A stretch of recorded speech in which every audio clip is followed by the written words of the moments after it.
there. Let me see if I can see you, ladies, in the chat. We'll just say hello. Okay, feel free to say hello. Again, welcome to day 2, Create One Good Habit for Good challenge. And yesterday we decided on the habits that you want to implement over the next, now I guess 19 days. And we chatted about when we would start and so on. So today I will talk about another concept. So the next kind of step into the blueprint of really creating and sticking with the good habits to help you do that. Now, I don't know if I can see all the comments. So let me just open up my thing. All right, do that. There we go. I don't know that. No, I don't know if okay, technology challenge today. There we go. Okay, so the important thing about really anything you do is understand why you're doing it and deciding for yourself and then loving your reasons for it, right?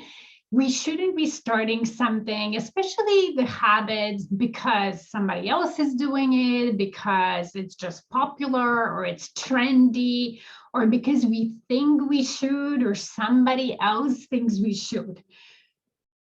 We need to be deciding on what we want to do, being clear on why we want to do it, why would it be good for us, and then from there making a decision to start a habit, let's say, right? So for today, I want you really to explore why are you doing it, right? So why do you want to read 15 minutes a day, even though you hate reading? Or why do you want to create space for meditation or for reflection? Why do you want to drink more water? Why do you want to connect with a person a day in your business, whatever that is? Good morning, Shelly. Thanks for joining. So, and not only reflect on that, but I want to challenge you to actually write it down. So try to find minimum 10, even 50 if you want to, reasons why do you want to do it and why would it be good for you? What would be the benefits of you, creating that habit for yourself and sticking with it till as long as you want to, not just in February, but going forward, right? Why would it be good for you? And it's not about you coming up with reasons that you don't believe or like researching on internet. It's you actually coming up with reasons that you already know. Deep down, you know why it's good for you, why you want to do it. Because then what happens is through that, you make a real decision. You truly decide to go ahead and establish that habit, right? A real decision leads to inspired action. A real decision cuts off any other possibility of any other options that you were maybe thinking and focuses you on whatever you decided, right? When we make a real decision, we don't indulge in other options. So for example, if you ever were thinking about vacation and maybe you had 3 choices, 3 places to go to, if you made a real decision on one place, all you're going to do now is decide how are you going to get there. Are you going to drive or fly, buy the tickets, book hotels, and so on. You're not going to keep thinking about, well, maybe I should have gone to this place or that place and so on, right? If that happens, that means you haven't truly decided. You haven't truly for yourself, made that decision and love the reasons. So why I want to encourage you to write down all the reasons, why you want to start the habit and you want to continue is for you to love your reasons. When you love your reasons, it's so much easier to stay consistent. It's so much easier not to indulge in other possibilities that were available and think like, oh, maybe I should have done that and so on, right? So for example, when I started meditating, and I really started like very rare, at best once a week, and sometimes even less, that was my very start 6 years ago. But my strong reason was I wanted to be a better mom for my kids. My kids were little, and how it is with little kids, they push your buttons, they pull your strings, they really taste your patience as a parent. And I never found myself a very patient person. So there were moments where I wasn't as patient with them as I wanted to be. And I felt horrible as a mother, right? I think we all like have those moments where we feel horrible as parents, and I want to get better.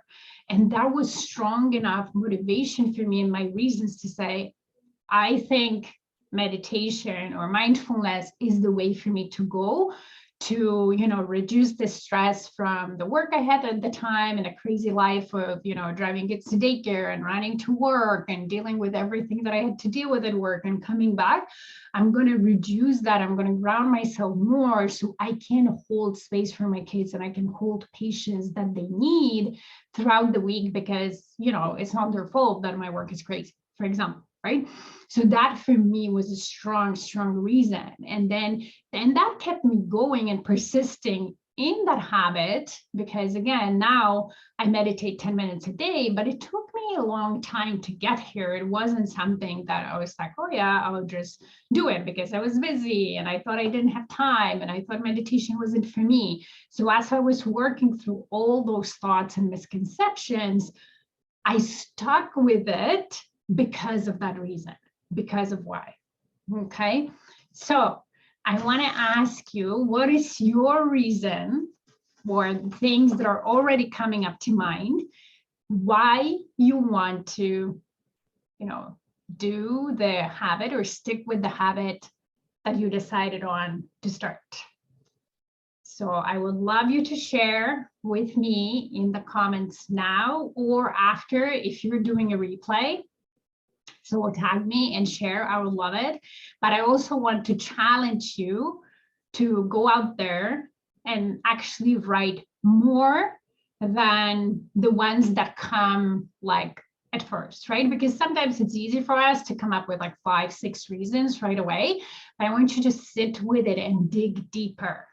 Ask yourself why over and over and over. I'm sure you've heard about asking why 7 times.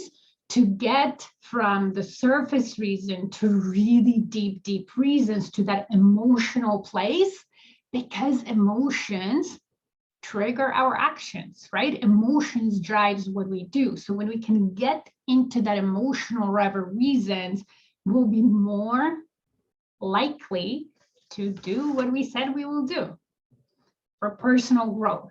But what does that mean for you, Shelly, right? Why do you want to grow personally, right? Why is that? So go deeper at least 7 times. So you'll have at least 7 reasons.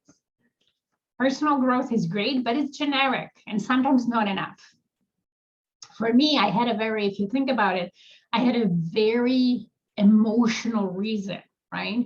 I wanted to be a better mom for my kids. I wanted to be able to hold space and be patient of them, regardless of what happened at work that day, regardless how tired I was, regardless of anything. And yes, it was for personal growth. Of course, it helped me grow as a person, not just as a mom, but it was a very specific emotional reason to be a better leader in a person. Okay, good. Now, why again? Why do you want to be a better leader in a person? And you don't need to share everything here. You can just do it for yourself. But I would love to know. You can text me after, or you can tag me. But yes, those are good. Dig deeper, dig deeper.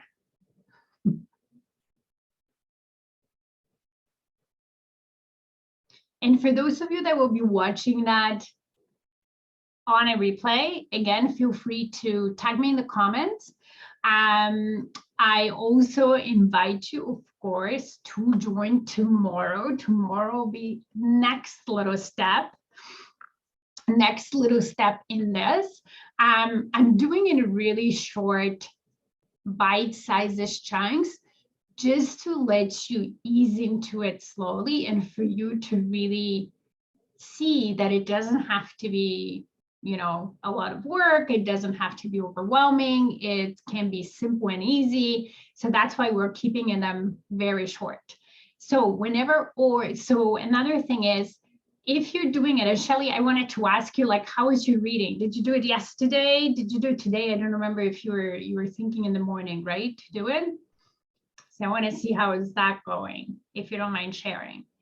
But if you have any questions or you want some coaching on whatever your mind brings in, or whatever challenges or questions you have, or how do I structure it in a way that's easy, where, can you help me? I'm here to help you, either live, but if you cannot make it live, then in the comments below. Okay, you listened to podcast 26 and it was amazing. Okay, that's great. That's great.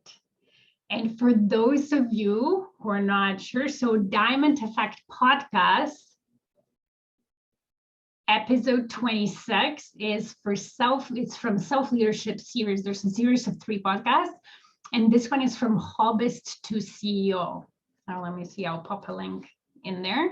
So it's Diamond Effect Podcast. My podcast is available actually anywhere on any platform, but through my website, you can sign up from there as well.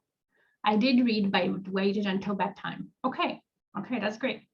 Yeah, you can definitely play with the times and see, okay, what is the easiest time for me, right? Some people it's bedtime. Some people are like, oh, I'm too tired by bedtime. I just want to, go to bed and I'm falling asleep.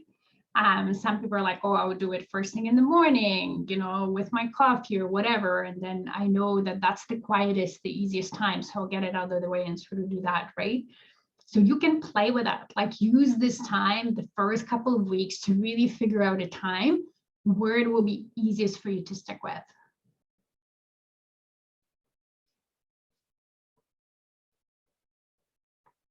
Awesome. All right. So day 2, focus on your why, dig deep, really find the reasons, more than the surface level reason, but more deeper reasons why you want to do it. Why would it be great for you? So also find out like those benefits, and from what why would it be great for you? And then see you tomorrow at 10:30 a.m. Eastern Standard Time for day 3. All right. Thanks, everybody. Bye.